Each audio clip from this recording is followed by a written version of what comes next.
Hay un condado en el oeste de Nebraska donde todavía se habla del verano de 1996 en el elevador de granos, en el restaurante y en la feria del condado. No porque ocurriera algo extraordinario con el clima, aunque el clima de ese julio fue tan difícil como nadie había visto en mucho tiempo. No por los precios, ni la política, ni ninguna de las 100 cosas de las que hablan los granjeros cuando se reúnen e intercambian las noticias de la temporada. Se habla de ello por lo que sucedió en el cruce de Lander Creek en la mañana del 17 de julio, cuando una plataforma de perforación de 55 toneladas cayó al arroyo. Y los ingenieros que vinieron a verla dijeron lo mismo de 4 maneras diferentes: que se había perdido, que el terreno era demasiado blando para soportar una grúa de recuperación, que el lecho del arroyo era demasiado inestable para cualquier máquina lo suficientemente pesada como para hacer el trabajo, que las únicas opciones eran una recuperación parcial de los componentes, dar por perdido el chasis y traer equipo nuevo. Dijeron todo esto con voces muy seguras y con números muy específicos. Lo dijeron de la manera en que los ingenieros dicen las cosas cuando han hecho los cálculos, y los cálculos les han dicho lo que ya sospechaban. Y entonces un hombre llamado Clete Warford condujo su motor de tracción a vapor case de 1933 por la carretera del condado a 4 millas por hora y no dijo absolutamente nada. Esta es la historia de lo que sucedió después. Pero para entender lo que sucedió después, hay que volver al principio. No al principio de esa mañana de julio, sino al principio de Clete Warford y la máquina que conducía. Porque un hombre y una máquina que han estado juntos durante 63 años no son dos cosas separadas. Son una sola cosa. Y no se puede entender lo que hace una sola cosa sin entender de dónde vino. Déjenme contarles sobre Clete Warford. Clete nació en 1922 en el condado de Dawson, Nebraska. Fue el segundo hijo de un agricultor de trigo llamado August Warford, quien había colonizado la parcela de la familia en 1904. La tierra era plana, seca y productiva en los años buenos, y cruel en los malos. Y en la década de 1930 hubo más años malos que buenos. Clete creció durante la Gran Depresión y el Dust Bowl, que en el oeste de Nebraska no fue un evento histórico, sino una condición diaria. Cielo marrón, arena en los dientes y la desesperación particular de ver cómo la capa superior del suelo que tu padre había arado con sus propias manos se la llevaba el viento hacia Kansas. August Warford sobrevivió a la depresión de la misma manera que la mayoría de los granjeros de Nebraska que la sobrevivieron, siendo dueño absoluto de su equipo, manteniendo su deuda lo más cerca posible de cero, según lo permitía la temporada, y reparando todo él mismo porque no había dinero para que nadie más lo hiciera. August tenía un dicho que Clete escuchó tantas veces de niño que dejó de sonar como un dicho y comenzó a sonar como el clima. Decía: una máquina que puedes reparar es una máquina que te pertenece. Una máquina que no puedes reparar es tu dueña. En 1933, cuando Clete tenía 11 años, August compró un motor de tracción a vapor case usado a un vecino que dejaba la agricultura. El vecino lo había comprado nuevo en 1921 y lo había usado durante 12 años trillando trigo, arrancando tocones y haciendo el trabajo pesado que los caballos no podían manejar y que los primeros tractores de gasolina no eran lo suficientemente fuertes para hacer. Lo vendía porque su vista había empeorado y ya no podía manejar con seguridad una caldera de vapor vivo. Quería $300. August pagó 280 en efectivo de la cuenta de la cosecha y se llevó la máquina a casa. El motor de tracción a vapor case no era un diseño nuevo en 1933. La energía de vapor había sido la fuerza dominante en la agricultura desde la década de 1880 hasta la de 1910, antes de que los tractores de gasolina la volvieran obsoleta para la mayoría de los propósitos. Pero obsoleto para la mayoría de los propósitos no significaba obsoleto para todos los propósitos. Y los hombres que conocían la energía de vapor entendían algo que la era de la gasolina y el diésel aún no había demostrado que fuera incorrecto. Y era que para ciertos tipos de trabajo que requería una fuerza sostenida, contra una carga que no se movía, el vapor no solo era adecuado, el vapor era superior. El case que August compró tenía una potencia nominal de 110 caballos de fuerza en la correa y producía entre 16,000 y 20,000 libras de tracción en la barra de tiro a velocidad de caminata. Pesaba aproximadamente 22,000 libras, funcionaba con carbón y agua, y había sido construido por hombres que esperaban que durara 50 años si se mantenía adecuadamente. En 1933 tenía 12 años y no mostraba signos de envejecimiento que un mantenimiento adecuado no pudiera solucionar. August lo mantuvo adecuadamente. Cleet aprendió a ayudarlo a los 11 años y a los 14 ya hacía la mayor parte del mantenimiento él mismo. Revisaba los tubos de humo, la chapa del cielo, las conexiones de vapor y la sincronización de las válvulas. Las 100 pequeñas atenciones que una caldera de vapor vivo requería para mantenerse segura y productiva. Aprendió a encender la caldera desde frío, lo que tomaba 2 horas y una secuencia específica de pasos que debían hacerse en el orden correcto. Aprendió a leer el manómetro de la misma manera que otros niños aprenden a leer un termómetro, como una simple declaración de hechos que te decía lo que necesitabas saber. Para cuando Cleet cumplió 18 años, conocía ese motor mejor que cualquier otra cosa, excepto la tierra sobre la que se asentaba. Lo usó durante los años de la guerra, cuando la gasolina estaba racionada y las piezas para los tractores de gasolina eran imposibles de encontrar. Lo usó durante la década de 1950, cuando sus vecinos se cambiaban al diésel y le decían que estaba atrasado. Lo usó durante las décadas de 1960, 70 y 80, manteniéndolo en funcionamiento con piezas que él mismo fabricaba en el taller detrás del granero de equipos. Lo hacía con la ayuda de un calderero jubilado en Lexington, que había trabajado con vapor toda su carrera y estaba contento de tener a alguien a quien todavía le importaba. En 1996, Cleet Warford tenía 74 años y el motor de Vapor Case tenía 75. Ambos seguían funcionando. Ambos todavía trabajaban, y ninguno de los dos tenía un interés particular en las opiniones de la gente que decía que las cosas viejas debían retirarse. Déjenme contarles qué trajo la plataforma de perforación a Lander Creek. La compañía Platte Valley Energy había estado realizando una serie de perforaciones de exploración de gas natural en el condado de Dawson durante la primavera y el verano de 1996. La geología del oeste de Nebraska había mostrado algunas formaciones prometedoras en profundidad, y la compañía había contratado a una empresa de perforación de Cheyenne, Wyoming, para realizar una serie de pozos de prueba en todo el condado. La plataforma era una unidad montada en un camión, una National 65-I de 1991, que se asentaba sobre un chasis de camión pesado personalizado y pesaba, completamente equipada, aproximadamente 55 toneladas. El supervisor de la plataforma era un hombre llamado Gary Elkins. Gary tenía 43 años. Había trabajado en perforación de petróleo y gas durante 20 años y dirigía su operación con la eficiencia particular de un hombre que ha pasado su carrera moviendo equipo pesado a lugares difíciles y sacándolo de nuevo. Era bueno en su trabajo. Era bueno leyendo las condiciones del terreno, eligiendo rutas de acceso y calculando los límites de carga en caminos no pavimentados y cruces de arroyos. Era bueno en casi todo lo que hacía. No era bueno leyendo el tipo particular del lecho de arroyo de Nebraska, que se presenta como terreno sólido por la mañana y se convierte en algo completamente diferente por la tarde, cuando el nivel freático sube con el calor del verano.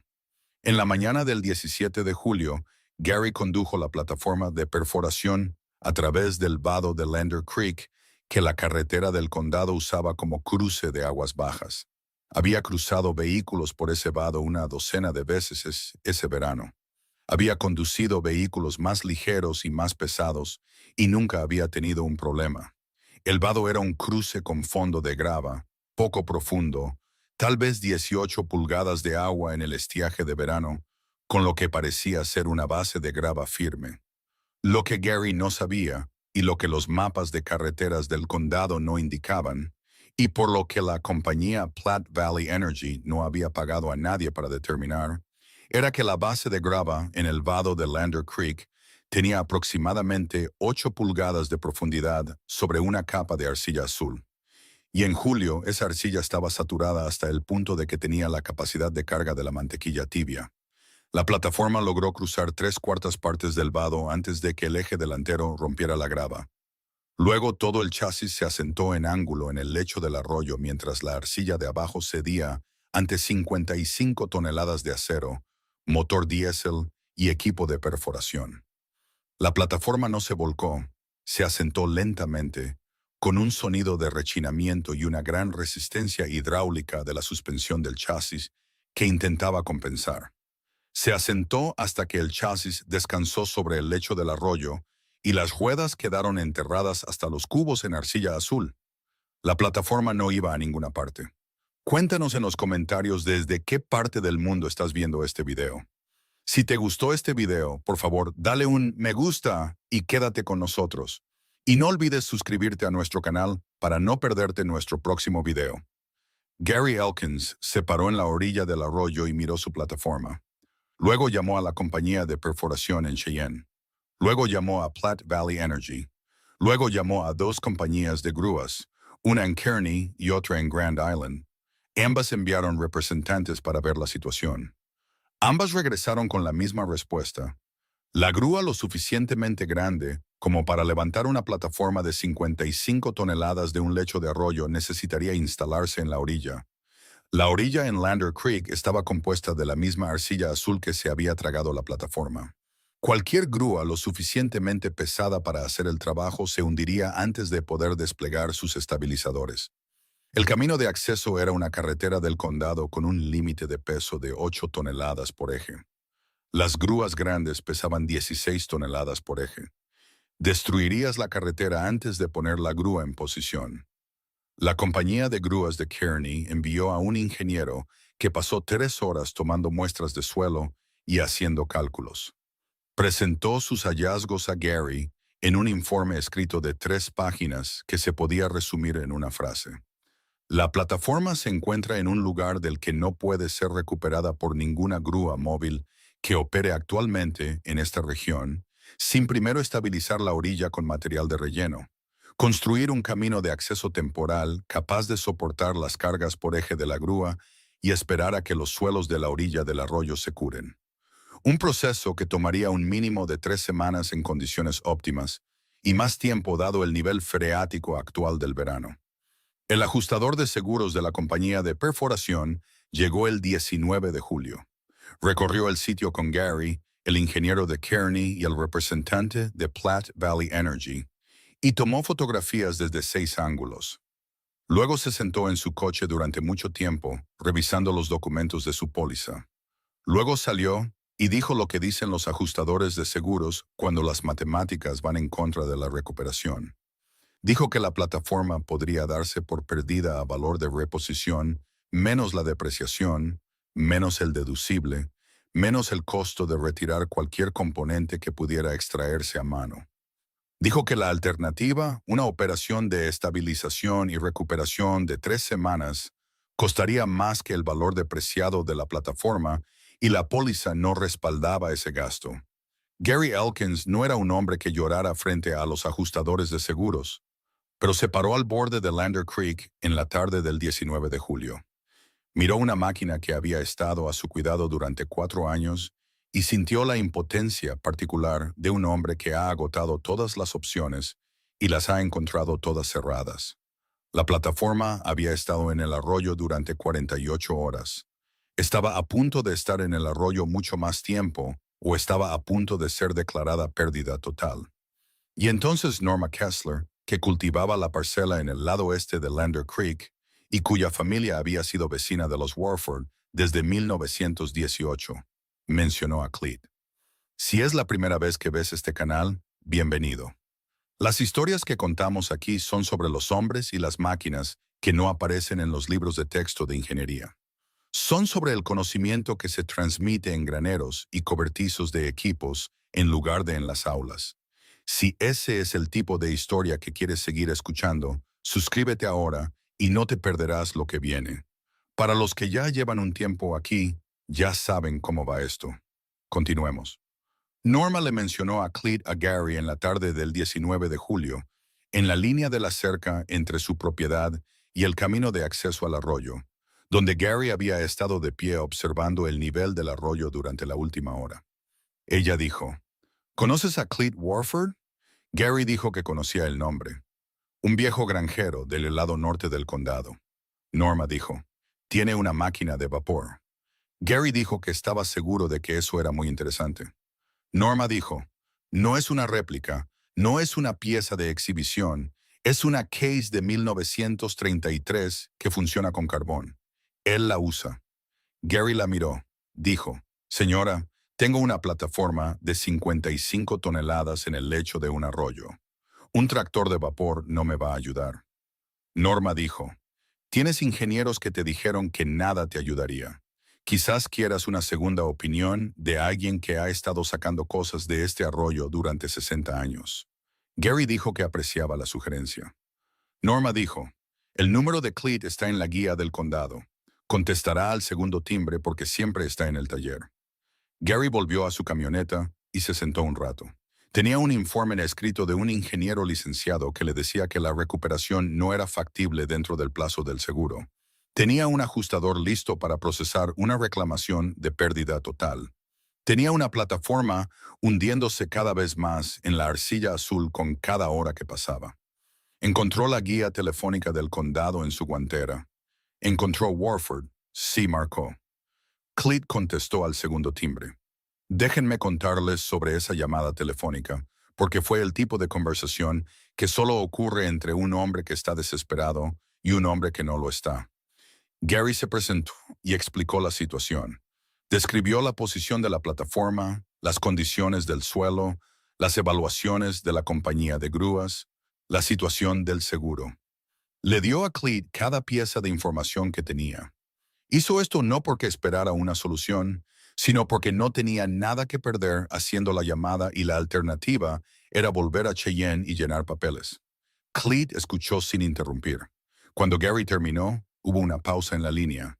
Cleet dijo, ¿a qué profundidad está la plataforma? Gary dijo que el chasis estaba en el lecho del arroyo, las ruedas enterradas hasta los cubos, aproximadamente 18 pulgadas de inmersión en el lado de aguas abajo. Cleet dijo, ¿en qué dirección está? ¿Está perpendicular a la corriente o en ángulo? Gary dijo que estaba en un ángulo de unos 15 grados, con la parte delantera ligeramente aguas abajo. Cleet dijo, ¿cómo es la orilla en el lado sur? Gary dijo que era la misma arcilla azul que en el lado norte, pero la pendiente era un poco más suave y había un banco de grava que se extendía unos 30 pies en el arroyo desde esa orilla. Cleet dijo, el banco de grava tiene una capacidad de carga mayor que la arcilla. Si es grava natural, aguantará mis orugas. Gary dijo, ¿qué tipo de orugas? Cleet dijo, de acero, de 12 pies de largo y 20 pulgadas de ancho. Ejerce unas 450 libras por pie, cuadrado sobre el suelo, menos de la mitad de lo que ejercerían los estabilizadores de su grúa. Si el banco de grava aguanta, puedo instalarme en el lado sur y montar el aparejo a través del arroyo. Gary dijo, está hablando de un motor de tracción a vapor. Cleet dijo, así es. Gary dijo, ¿cuál es la fuerza de tracción en la barra de tiro? Cleet dijo, depende de la marcha y del terreno. En terreno firme, en primera marcha, unas 18,000 libras, con un aparejo de 2 poleas que he usado antes. La tracción efectiva en la carga es más cercana a las 36,000. Si la plataforma está asentada en arcilla blanda, habrá succión que la mantendrá abajo además del peso. Preferiría el aparejo de 2 poleas. Gary se quedó en silencio por un momento. Dijo, la plataforma pesa 55 toneladas. Esos son 110,000 libras. Cleet dijo, lo sé, no estoy tratando de levantarla. Estoy tratando de deslizarla. Otra pausa. Cleet dijo, una plataforma asentada en arcilla blanda, en el fondo de un arroyo, no necesita ser levantada. Necesita ser movida lateralmente hasta que alcance terreno firme, y pueda salir por sus propios medios. Si el tren de transmisión de su plataforma está intacto, una vez que la ponga en movimiento y las ruedas se encuentren grava, puede impulsarse sola los últimos 20 o 30 pies. Gary dijo, el tren de transmisión está intacto. La plataforma funciona. Simplemente está asentada en un material que no soporta los neumáticos. Cleet dijo, entonces no estamos hablando de una recuperación completa. Estamos hablando de desatascarla. Son problemas diferentes. Gary dijo, ¿puede hacerlo? Cleet dijo, iré a verla mañana por la mañana y le diré. Estuvo allí a las 6:45. Déjenme contarles sobre la mañana del 20 de julio, porque la forma en que Cleet Warford miraba un problema era diferente de la forma en que los ingenieros con portapapeles miraban el mismo problema, y la diferencia importa. El ingeniero de Kearney había pasado 3 horas tomando muestras de suelo. Tenía un penetrómetro, un juego de tubos Shelby y un manual geotécnico con tablas de carga. Había calculado la capacidad de carga de la orilla sur con 4 decimales y determinó que era inadecuada para la grúa que tenía en mente. Cleet Warford pasó 2 horas caminando. Caminó por la orilla sur durante 45 minutos. No con instrumentos, sino con sus pies, sintiendo el suelo a través de las suelas de sus botas de trabajo, presionando su talón con fuerza en algunos lugares y observando cómo respondía el suelo. Encontró el banco de grava y caminó por su longitud, probando sus bordes, localizando el punto donde la composición de la grava cambiaba y la arcilla comenzaba a dominar. Llevaba 63 años leyendo el terreno en el condado de Dawson. No necesitaba un penetrómetro para saber lo que el suelo hacía bajo sus pies. Luego entró en el arroyo. El agua le llegaba a las rodillas y estaba fría incluso en julio. Se acercó a la plataforma, puso las manos en el chasis y empujó en 4 direcciones. Presionó su pie contra la arcilla junto a la rueda enterrada y sintió cómo se movía. Miró el ángulo del chasis. Miró el patrón de la corriente alrededor de la parte delantera de la plataforma. Miró los depósitos de grava en el fondo del arroyo entre la posición de descanso de la plataforma y la orilla sur. Luego salió del arroyo y se quedó al borde del banco de grava durante mucho tiempo sin decir nada. Gary Elkins estaba a su lado. El ajustador de seguros estaba allí, manteniendo una distancia respetuosa. 2 de los hombres de Gary estaban allí, y Norma Kessler había venido de su granja porque ella misma había estado observando Lander Creek durante 60 años y quería ver qué pensaba Cleet. Cleet dijo, el banco de grava aguantará mi máquina. La presión sobre el suelo está dentro de la tolerancia. Gary dijo, ¿está seguro? Cleet dijo, la he puesto en peores sitios. Gary dijo, ¿y qué hay del fondo del arroyo entre la plataforma y la orilla? Si necesito deslizar la plataforma lateralmente por el fondo. Cleet dijo, hay grava natural de unas 8 a 10 pulgadas de profundidad en la mayor parte. La arcilla está debajo. Si puedo poner la plataforma en movimiento, los neumáticos rodarán sobre la grava. La clave es hacer que empiece a moverse. La succión de la arcilla en un chasis de vehículo enterrado es una carga real. Una vez que se libera, esa succión disminuye rápidamente. Gary dijo, ¿cómo se rompe la succión? Cleet dijo, no se hace rápido. Ese es el error que comete la gente. La fuerza rápida rompe cadenas y aparejos, y aún así no mueve la carga porque la succión es más fuerte que la fuerza máxima que puedes generar con un tirón.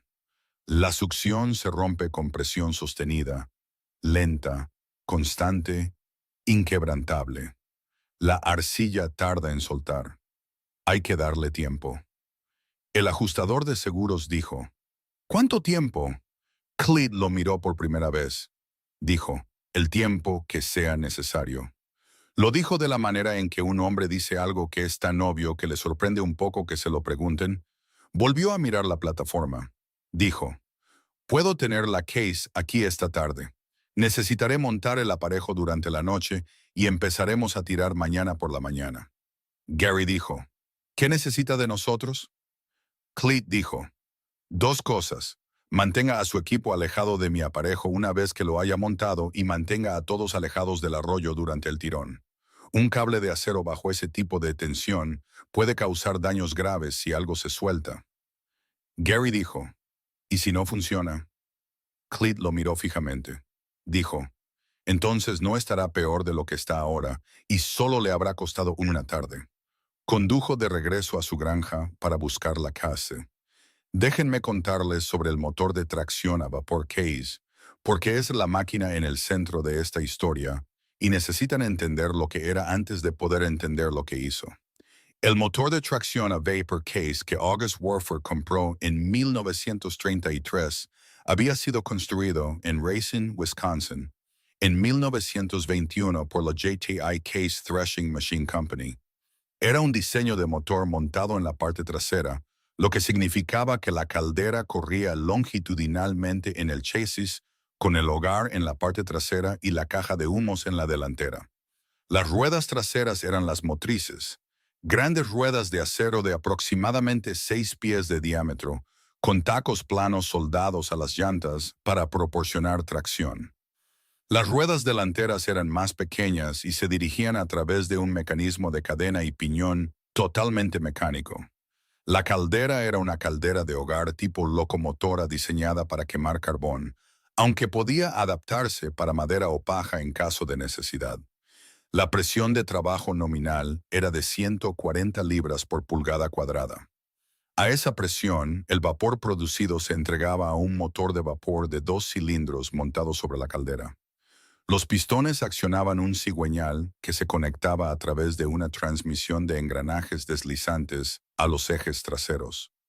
Lo fundamental de un motor de vapor, lo que Walter Hardig le había explicado al contratista de carreteras en el condado de Fayette, lo que Harlan Meyer le había explicado al contratista de puentes en el condado de Carroll, lo que todo hombre que había trabajado con vapor sabía y que la mayoría de la gente que nunca había trabajado con vapor no entendía, era esto. Un motor de vapor produce su par máximo a 0 revoluciones por minuto. Un motor diésel, un motor de gasolina, cualquier motor de combustión interna, produce potencia proporcional a su velocidad. El par aumenta con las revoluciones por minuto hasta un pico y luego disminuye. Si cargas un motor diésel lo suficiente como para pararlo, no obtienes nada. El motor se detiene y la carga gana. El vapor es diferente. El vapor es un gas en expansión que empuja contra un pistón. A 0 revoluciones por minuto, con el pistón al final de su carrera y la válvula suministrando vapor vivo a la presión total de la caldera, la fuerza sobre el pistón está en su máximo absoluto. Cuanto más lento gira el motor, más tiempo tiene el vapor para empujar. Cuanto más pesada es la carga, más lento gira el motor. Cuanto más lento gira el motor, más fuerte tira. Un motor de vapor no se para bajo carga, disminuye la velocidad y al hacerlo, se vuelve más fuerte. Esta es la física que hace que un motor de vapor de 110 caballos de fuerza sea capaz de hacer un trabajo que un diésel de 300 caballos de fuerza no puede. La potencia es una tasa de trabajo, fuerza por velocidad. Cuando la velocidad se acerca a 0, la potencia se vuelve irrelevante. Lo que importa es solo la fuerza, una fuerza sostenida, constante y paciente, y eso es precisamente lo que ofrece el vapor. Cleet Warford había entendido esto desde que tenía 14 años. Había arrancado tocones con la Case que ningún tractor en la granja podía mover. Había arrastrado la pared de un cobertizo de máquinas, derrumbado a través de 300 pies de terreno, congelado en enero de 1961, cuando la temperatura era de 12 bajo cero y el tractor diésel no arrancaba. Había movido los cimientos de un silo de grano de hormigón en 1974, que el contratista dijo que era inamovible sin una grúa. Había hecho todas estas cosas no porque la Case fuera la máquina más potente disponible, sino porque era el tipo de potencia adecuado para el trabajo. Sostenida, paciente, imparable. Cuéntanos en los comentarios desde qué parte del mundo estás viendo este video.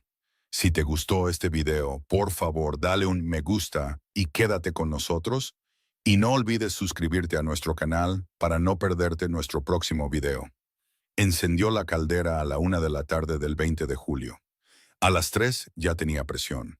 A las 4 estaba en la carretera del condado en dirección sur hacia Lander Creek a 4 millas por hora. El escape resoplaba en el calor del verano. Las ruedas de acero sonaban sobre la grava. El humo subía recto en el aire quieto de julio. Se movía por el condado de Dawson como algo de otra era, porque era de otra era, y el condado lo vio pasar. 3 coches redujeron la velocidad para seguirlo a una distancia respetuosa. Un granjero que araba un campo en el lado oeste de la carretera apagó su tractor y observó hasta que la Case se perdió de vista. Un niño en bicicleta pedaleó a su lado durante media milla antes de que la carretera girara y no pudiera seguir el ritmo. Cleet no se dio cuenta de ninguno de ellos. Estaba mirando la carretera y sintiendo la máquina debajo de él. Escuchaba la caldera como la había escuchado durante 63 años, leyendo sus sonidos, sus ritmos y la nota particular que tomaba el escape cuando la presión era la correcta y la máquina estaba feliz. Llegó al sitio de Lander Creek a las 5:30. Gary Elkins estaba esperando. También lo estaban los 2 representantes de la compañía de grúas que habían estado en el sitio a principios de esa semana. Habían oído hablar del motor de vapor y habían vuelto para verlo. Sus expresiones, a medida que la Case bajaba por el camino de acceso y se situaba en el banco de grava, fueron, en el orden en que aparecieron, escépticas, inciertas y algo que podría haber sido las primeras etapas de una preocupación profesional. Cleet posicionó el motor en el banco de grava, a 90 pies de la plataforma atascada, y cerró el acelerador. Se bajó y caminó por el fondo del arroyo una vez más, esta vez con una barra de refuerzo que introducía en el lecho del arroyo a intervalos para sentir la profundidad y la consistencia de la capa de grava bajo el agua. Estuvo en el arroyo durante 30 minutos, moviéndose lentamente, sintiendo, leyendo. Cuando salió, descargó su aparejo del trineo de suministros que había remolcado detrás de la casa. 2 poleas de reenvío, cada una con una capacidad de 40 toneladas. 160 pies de cable de acero de 3/4 de pulgada. Una cadena de tala, con eslabones de acero forjado tan gruesos como el pulgar de un hombre, de 60 años y tan sólida como el día en que se fabricó. 4 estacas de anclaje, secciones de riel de ferrocarril que clavó en la orilla sur usando el martillo de vapor de la Case, 2 a cada lado de donde pretendía que corriera el cable. Montó el aparejo durante la noche, no porque fuera tan complicado, aunque no era simple, sino porque Cleet Warford creía que el aparejo debía hacerse a la luz del día, revisarse a la luz del día y luego revisarse de nuevo antes de someterlo a tensión. Colocó la primera polea de reenvío contra las estacas de anclaje en la orilla sur. Pasó el cable desde el tambor de la Case, a través de esa polea y a través del fondo del arroyo hasta una segunda polea que encadenó directamente al chasis delantero de la plataforma de perforación. La envolvió alrededor del miembro estructural más pesado al que pudo acceder y la aseguró con 2 cadenas de estrangulamiento en diferentes direcciones para que la tracción se distribuyera en lugar de concentrarse. El cable luego regresaba desde la segunda polea hasta un ancla de hombre muerto enterrada en la orilla detrás de la casa. 2 poleas, una ventaja mecánica de 2-1. Las 18,000 libras de tracción de la Case, multiplicadas por 2 a través del aparejo de poleas, entregaban 36,000 libras de fuerza sostenida al chasis de la plataforma. 36,000 libras no eran suficientes para levantar 55 toneladas. No era esa la intención. Era suficiente para deslizar 55 toneladas a través de arcilla saturada una vez que se rompiera la succión.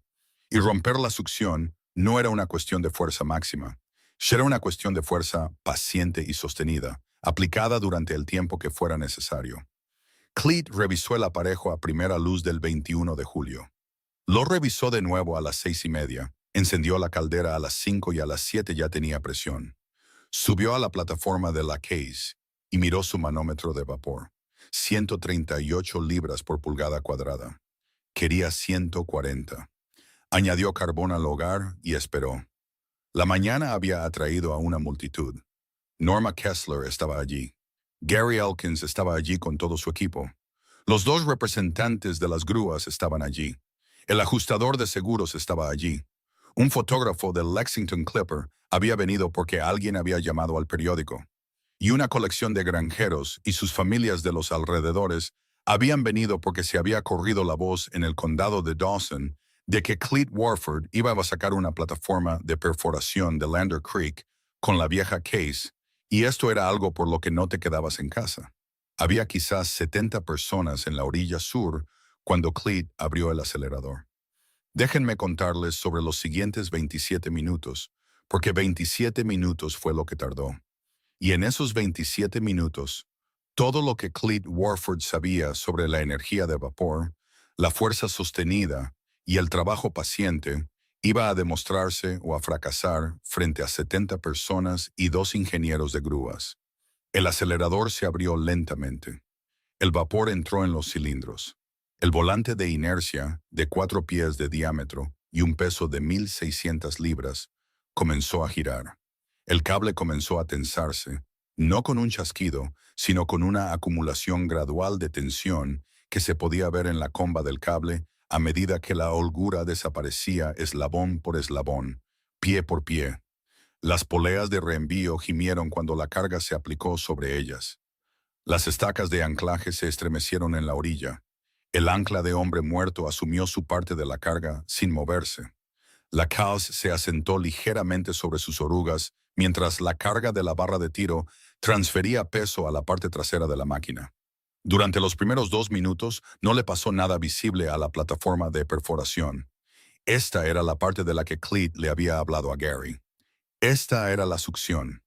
La arcilla azul del fondo de Lander Creek había tenido 48 horas para agarrar el chasis de la plataforma.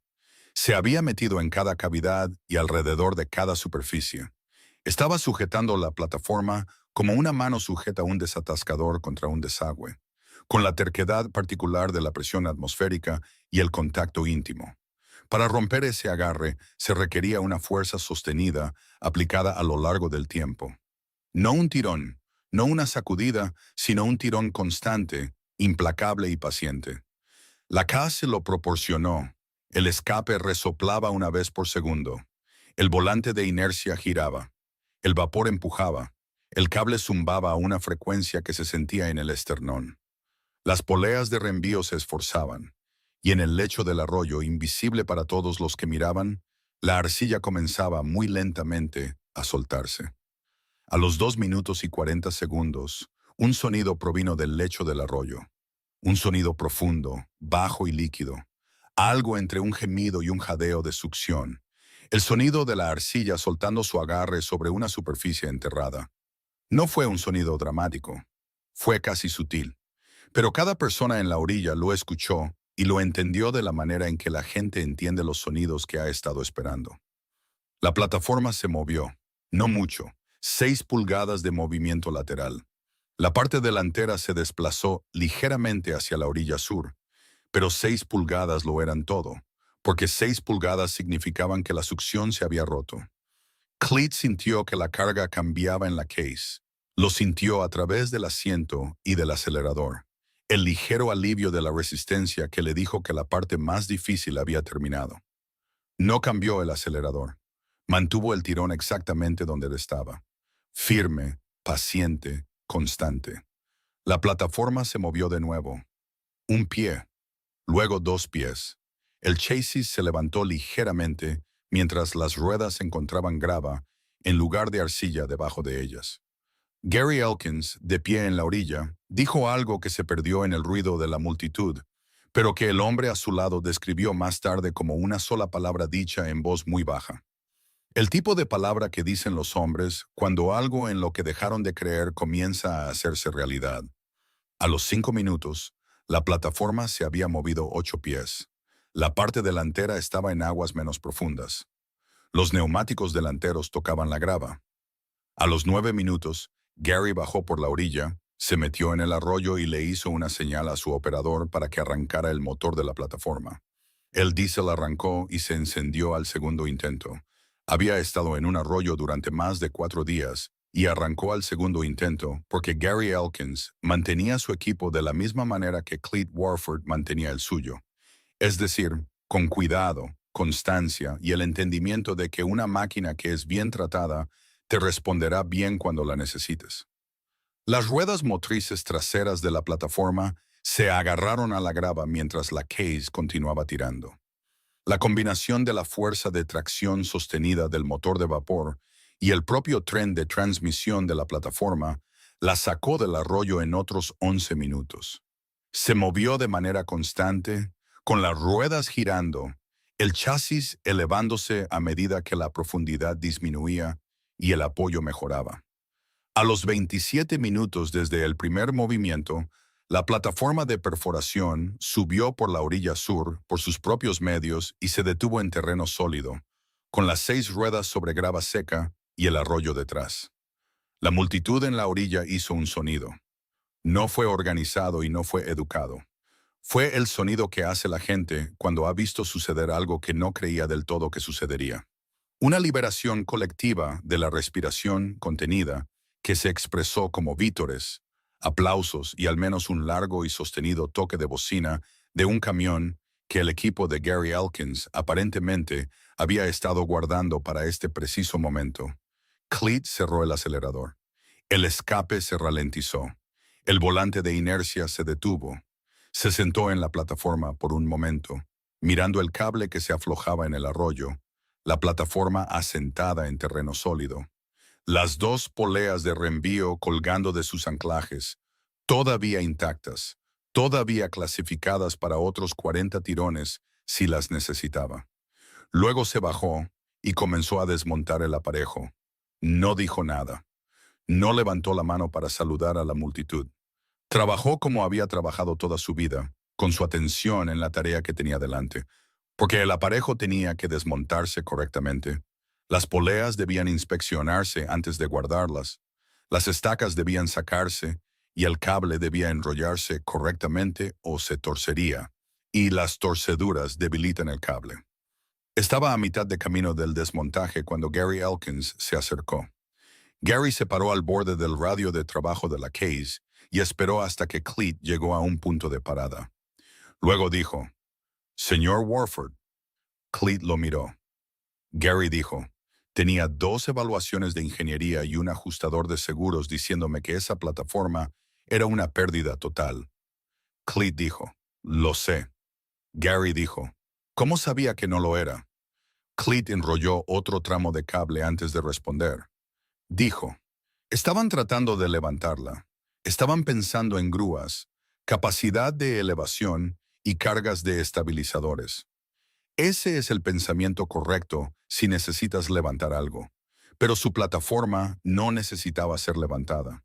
Necesitaba ser movida. Es un problema diferente». Dejó el cable enrollado. Dijo, «Sus ingenieros fueron entrenados con diésel. El diésel tira fuerte y tira rápido.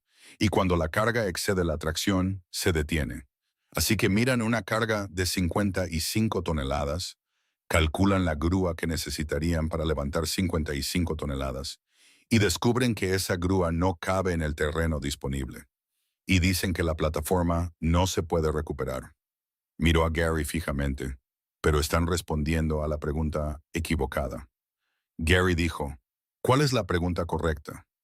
Cleat dijo, «No cuánta fuerza necesitas para levantarla, sino cuánta fuerza necesitas para empezar a moverla. Y no qué tan rápido necesitas moverla, sino cuánto tiempo estás dispuesto a esperar mientras la fuerza trabaja». Dijo, «La succión de la arcilla es real, pero no es permanente. Se libera si le das tiempo». Los ingenieros no estaban pensando en el tiempo. Estaban pensando en la fuerza. El vapor te da ambas cosas. Puedes aplicar fuerza mientras la caldera tenga agua. La arcilla no tiene ese tipo de paciencia. Al final, la arcilla cede. El ingeniero de la grúa de Kearney había estado lo suficientemente cerca como para escuchar esto. Dijo, «El cálculo de la fuerza sostenida usando el aparejo de poleas, su tracción efectiva fue de alrededor de 36,000 libras».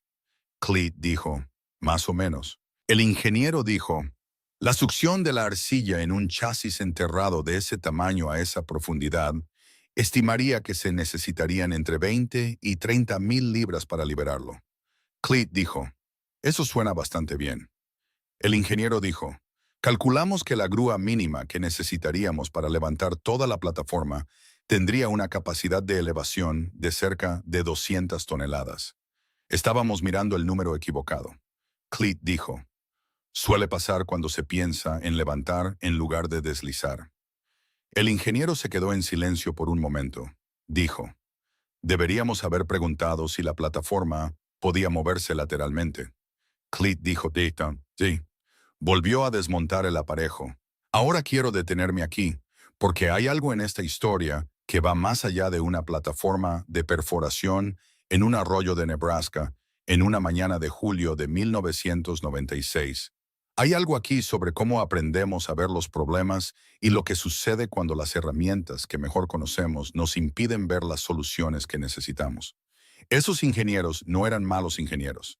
Eran hombres inteligentes con buena formación y experiencia real. Pero habían sido entrenados en diésel, hidráulica, grúas y capacidad de elevación. Y cuando miraron el problema de Lander Creek, lo vieron a través del lente de lo que conocían. Calcularon la grúa que necesitarían para levantar la plataforma y concluyeron que el terreno no la soportaría. Nunca se preguntaron si levantarla era el enfoque correcto. Cleet Warford había sido entrenado en vapor. Había sido entrenado en la paciencia, la fuerza sostenida y la comprensión de que algunas cargas no ceden a la potencia, pero sí ceden al tiempo. Miró la misma plataforma en el mismo arroyo y se hizo una pregunta diferente. Y una pregunta diferente casi siempre conduce a una respuesta diferente. Si esta historia te pareció útil, compártela con alguien que necesite escucharla. Hay un granjero en cada condado con conocimientos como los de Cleet y una máquina como su Case. Y la mayoría de ellos están envejeciendo, y la mayor parte de lo que saben nunca se ha escrito. Suscríbete si quieres seguir escuchando estas historias. Y continuemos. Déjenme contarles sobre las consecuencias, porque la historia de Lander Creek no terminó cuando la plataforma de perforación subió por la orilla sur. Gary Elkins le pagó a Cleet $300. Cleet había pedido 250. Lo mismo que habría pedido Walter Harding. Lo mismo que pidió Harlan Meyer. Pero Gary insistió en 300 porque hay un tipo de deuda que el dinero no expresa adecuadamente. Y lo único que puedes hacer es pagar más de lo que te pidieron y esperar que la diferencia comunique lo que las palabras no pueden. La plataforma de perforación fue inspeccionada en Lexington durante los siguientes 3 días. El chasis no tenía daños. El tren de transmisión estaba en buen estado. Los componentes de perforación habían sobrevivido a la inmersión mejor de lo que nadie esperaba, lo cual Gary atribuyó a la calidad de los sellos de la National de 1991 y al hecho de que la plataforma había estado en el arroyo menos de 5 días antes de ser recuperada. Volvió a trabajar en el condado de Dawson en 2 semanas.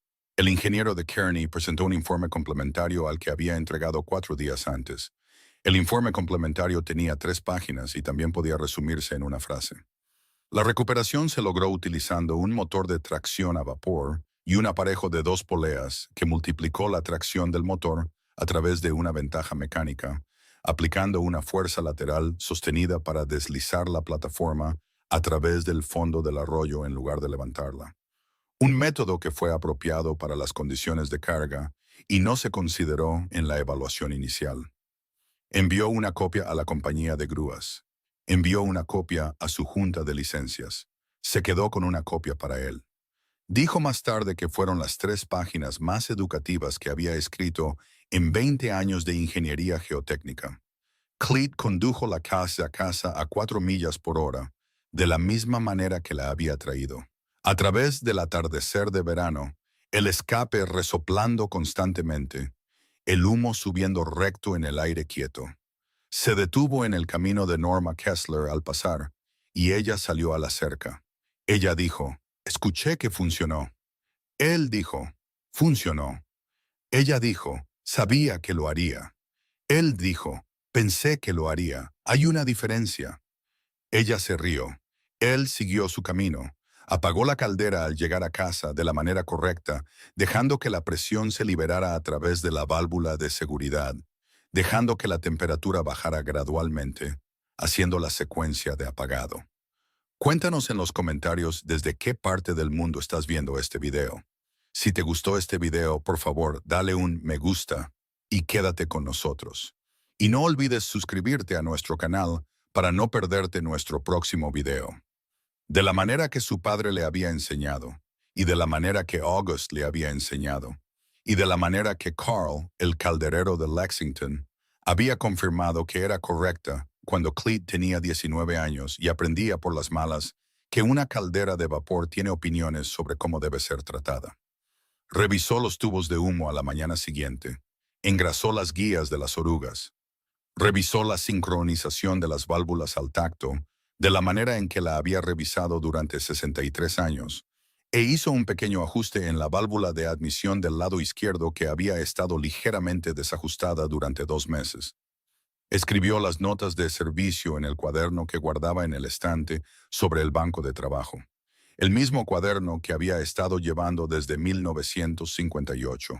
Entradas con su letra que eran un registro de cada hora que la case había funcionado, cada reparación que había recibido y cada trabajo que había hecho. La entrada del 21 de julio de 1996 decía: Lander Creek, recuperación de plataforma de perforación, aparejo de 2 poleas, 27 minutos desde el movimiento hasta la orilla, presión de la caldera mantenida entre 138 y 142 en todo momento. Sincronización de la válvula izquierda, pequeño ajuste posterior. La máquina funcionó bien. Eso fue todo. Sin drama, sin celebración, solo el registro de un trabajo hecho y una máquina mantenida. Déjenme contarles sobre los años que siguieron, porque Cleet Warford usó la case durante otras 11 temporadas después de Lander Creek. La usó para la feria del condado cada verano, como siempre lo había hecho. La usó para trabajos pesados en la granja, sacando postes de cercas, moviendo silos de grano y el ocasional tocón que el tractor diésel no podía mover. Lo llamaron 2 veces más para trabajos de recuperación. Una vez para una cosechadora que se había hundido en un estanque congelado en febrero de 2001, y otra para una gran cabecera de riego de hormigón que se había asentado y necesitaba ser reposicionada en 2004. Ambas veces lo llamaron después de que otros equipos habían sido probados y resultaron inadecuados. Ambas veces llegó, evaluó el problema, montó su aparejo e hizo el trabajo sin ceremonia y sin fallar. En 2007, cuando Cleet tenía 85 años, tomó una decisión que había estado posponiendo durante 3 años. Decidió que sus manos ya no eran lo suficientemente fiables para manejar con seguridad una caldera de vapor vivo. La artritis que había estado afectando sus dedos durante una década había progresado hasta el punto en que no siempre podía sentir si una válvula estaba completamente cerrada o si una conexión estaba bien apretada. Y un hombre que no puede sentir sus conexiones no tiene por qué operar una caldera de vapor a 140 libras por pulgada cuadrada. Llamó a su sobrino, un hombre llamado Dean Warford, que cultivaba una parcela en el condado de Keith y que había crecido alrededor de la case y la conocía bien. Dijo: Dean, necesito que vengas a buscar la máquina. Dean vino un sábado. Pasaron la mañana repasando cada sistema, cada válvula, cada medidor, cada accesorio de seguridad, con Cleet explicando y Dean escuchando de la misma manera que Cleet había escuchado a August 67 años antes. El traspaso duró 4 horas. Cleet dijo: Tu bisabuelo la compró en 1933. Yo la he usado desde 1951.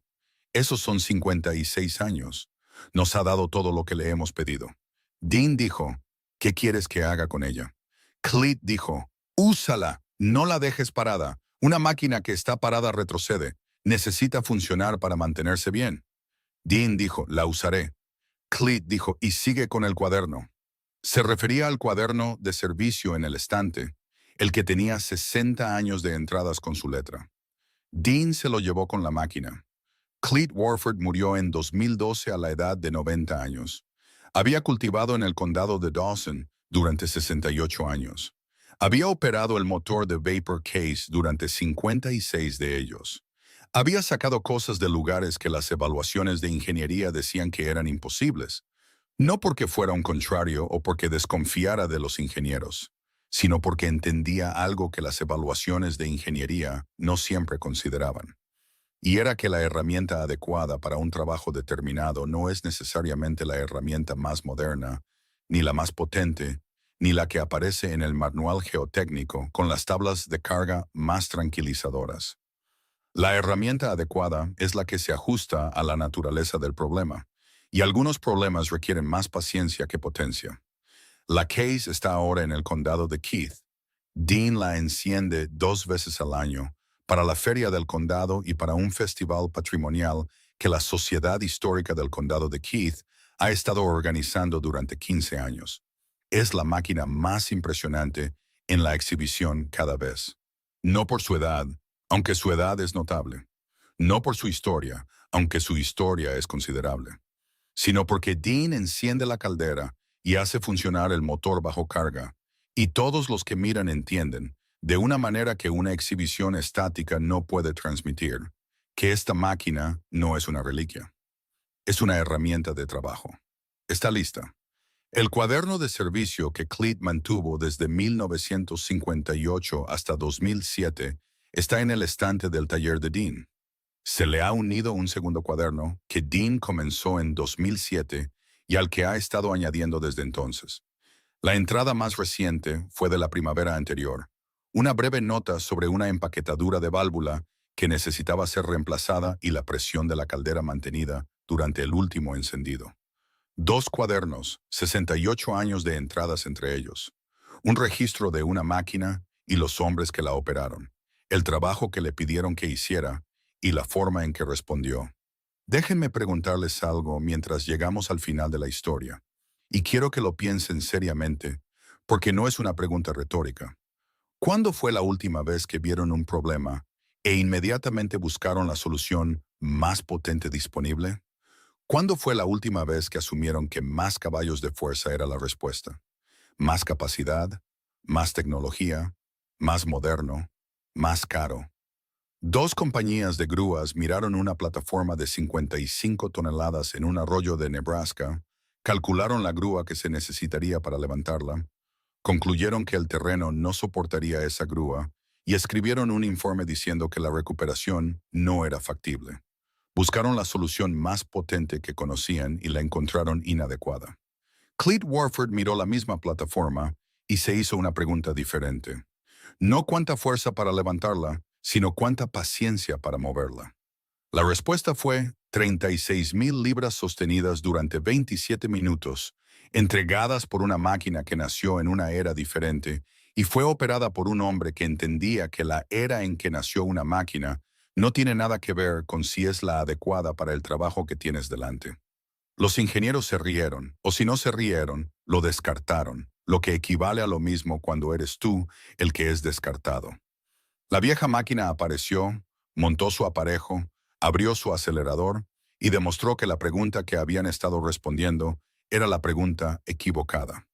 Eso es lo que sucede cuando conoces tu herramienta, no solo su capacidad nominal, sus tablas de carga y sus parámetros geotécnicos. Cuando la conoces como Cleet Warford conocía la Case, a través de 60 años de trabajo compartido, a través de 100 trabajos que se suponía que eran imposibles, a través de la comprensión acumulada de un hombre y una máquina que han enfrentado suficientes problemas difíciles juntos como para saber lo que los problemas difíciles realmente requieren.